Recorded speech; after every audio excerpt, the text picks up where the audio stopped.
I believe we are on the verge of one of the biggest white swan events to happen in crypto. And so I don't think a lot of people understand what truly is coming. This could be the first digital asset bank to exist in the entire United States. And so there has been a lot of groundwork that has been taking place over the last few years to get to the point where we are now. And we could be seeing approval here in the next couple of months. And so I also have videos of Senator Mike Flood talking about this cryptocurrency, as he is working very closely with Donald Trump. And so I would be surprised if Donald Trump is not aware of this cryptocurrency and what they are planning on building in the regulatory bills that have already been passed. And so if you enjoy this video and like this content, do me a favor and hit the like button and subscribe for future videos. And so let's go ahead and jump right into it here. Let's take a look at the chart for Telcoin. Currently trading at 0.006 here. And so we can see we did break to the upside here, and then we had Bitcoin pull back with a lot of the meme coins that are being released with Donald Trump. And so once that passes, we'll get back to utility of cryptocurrencies, and Telcoin is one of those that I think is going to have massive gains moving forward. If we take a look at this here, we can start seeing that the volume is starting to pick back up as well. We can see previously we had these volume spikes here, we had this big move here from Telcoin, and then we have been consolidating. Now we're starting to see the volume pick back up here. And so this could be very bullish moving forward as we are getting closer to approval of the first digital asset bank that could be coming here as early as February and as late as March. And so definitely something to be paying attention to. Now if you're interested in purchasing Telcoin, you can check out the link underneath the video to the Telcoin app. This is the simplest way to buy Telcoin, and you can also stake your Telcoin on there if you use this referral link right here. And so definitely make sure to check that out. And so let's go ahead and take a look at the bigger picture here. I've been following Telcoin since 2017. And in 2021 here, we had the LB 649 bill that was passed by Senator Mike Flood to become the first digital asset depository. And so we can see the move here that took place once this was approved, right? A massive move on Telcoin. Well, look where we're at right now, and we're on the verge of final bank approval. They have submitted all the documentation for it. They had a meeting in December, and we could be getting approval as early as February. Imagine what will happen if this is approved. Right, we're going to see massive gains here with Telcoin. And I think this is severely undervalued for what they have been building. Now, I want to take a look at a video clip here between Dan Crenshaw and Senator Mike Flood, where he mentions Telcoin specifically when asked about a regulated stablecoin. US dollar has to be in a US bank and you issue a digital stablecoin. Let's say... So we don't have these yet. There's no name, or is there a brand? There are some stablecoins, but they're not appropriately regulated, and that's why you see a lot of people go offshore, like she mentioned, FTX, other places like that. What's an example of a stablecoin? Sorry, I just want to, for the audience and myself, I don't even know what these are. Oh, I don't know that there are any brand name like stable coins. We don't really have them established. There's a company that's in Nebraska called Telcoin that's working through the system to try and create a stable coin. And perhaps they're not established because there's no regulatory framework for them to establish into. Is that a problem? But here's the beautiful thing about digital assets.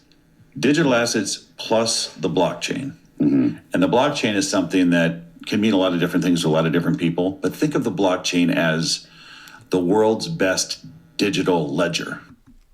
And so we heard it there from Senator Mike Flood. When asked about a regulated stablecoin, he chose Telcoin. He could have picked XRP, right? They just launched their stablecoin. However, he knows that Telcoin is getting very close to approval in the next couple of weeks. And so it's definitely something to be paying attention to. Now, in addition to that, we also have President Trump that has endorsed Congressman Mike Flood. And so he mentions here that Mike Flood is an incredible advocate for the wonderful people of Nebraska's 1st Congressional District. And Mike Flood has my complete and total endorsement. He will not let you down. And so, Mike Flood is being supported by Donald Trump. Mike Flood introduced the LB 649 bill here that we can see has passed. It was introduced on January 20th, 2021, and this has went ahead through approval process and has been signed. And so this was signed by the governor on May 25th, 2021. However, this was introduced by Senator Mike Flood, and so he is well aware of what Telcoin is trying to accomplish. If we go ahead and take a look at this Medium article here from Telcoin, they mentioned that they are excited to receive the notice from the Nebraska Department of Banking and Finance from our application to create Telcoin Bank, a digital asset bank that was deemed complete. And so Mike Flood drafted the Nebraska Financial Innovation Act back in 2021 and is proud to be the first company to get to this point, now on the verge of becoming the first true crypto bank in the US.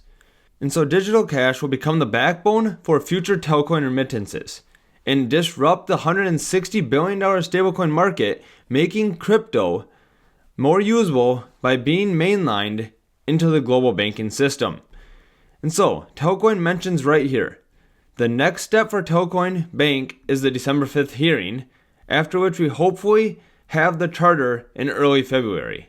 Now that's coming up here very soon, right? That's definitely something to be paying attention to, as we could get approval any day now. Now, the deadline for that is early March, however, we could get that any day now. If we go ahead and take a look at this post here from GSMA, which is a partner of Telcoin, they have 2025 Mobile Economy Europe report is now out, with over 520 million unique mobile subscribers, 471 mobile internet users, and 1.1 trillion contribution to the economy. And so this was posted by GSMA on X. However, Telcoin did go ahead and retweet this, mentioning that mobile internet adoption hit almost 80% in Europe in 2024. As more people across the continent get online via smartphone, Telcoin is on a mission to make blockchain-powered fintech accessible to all. And so if we take a look at an article here from 2022, they mentioned that they have been making waves in the industry. In particular, with GSMA, the telecom industry's largest association, which counts for more than 750 global MNOs as members. As you recall, Telcoin became the first digital asset company to become a GSMA associate member back in 2018. And so they have already been working with GSMA since 2018, right? 7 years now. They're also thrilled to share that Telcoin was invited to pitch its unique business case to an audience of GSMA leaders and MNO executives, including more than a dozen major MNO group CEOs. And so, as I mentioned, Telcoin has been building this out for many years. It's not like they just started 6 months ago. This has been coming to fruition for a long time. And so they're getting very close to approval for that. And so we can also see on GSMA's website here that Telcoin is listed as well, just showing that they have a partnership together, right? And they are both trying to achieve the same mission. And so if you enjoyed this video, do me a favor and hit the like button and subscribe for future videos, and I hope to see you in the next video.